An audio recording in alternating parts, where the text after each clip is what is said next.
एक गांव में गोपाल नाम का एक आदमी रहता था। उसे मौत से बहुत डर लगता था।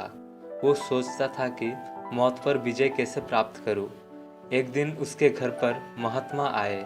गोपाल महात्मा की बहुत सेवा की। जब महात्मा जी जाने लगे तो महात्मा जी ने गोपाल से कहा, मैं तुमसे बहुत खुश हूँ।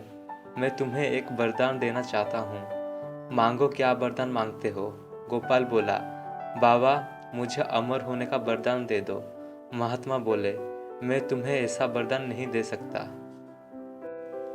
काफी सोचने के बाद गोपाल बोला, तो मुझे वरदान दीजिए कि मेरी खटिया पर जो भी बैठेगा वो मेरी मर्जी के बगैर उठ ना सके। महात्मा जी उसे वरदान देकर चले गए। बहुत समय बीत गया। एक दिन यमराज उसे लेने आए और गोपाल से कहा, तुम्हारा समय पूरा हो गया है, मैं तुम्हें लेने आया हूँ। तभी गोपाल को महात्मा का वरदान याद आ गया।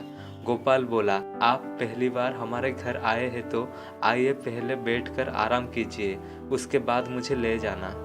यमराज जैसे ही उसकी खटिया पर बैठे, गोपाल उठकर हंसने लगा और बोला, अब आप मेरी मर्जी के बगैर इस खटिया पर से नहीं उठ सकते। यमराज उठने की बहुत कोशिश की।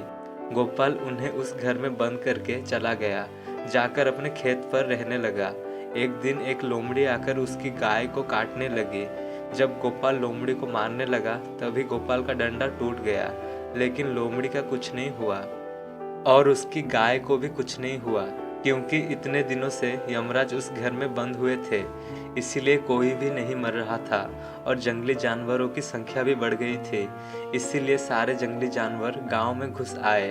ये देखकर गोपाल वहां से भाग गया और अपने पुराने घर में घुस गया जहां यमराज बैठे थे। वहां गोपाल ने यमराज को सब कुछ बताया। तब यमराज ने उसे समझाया, ये प्राकृतिक नियम है।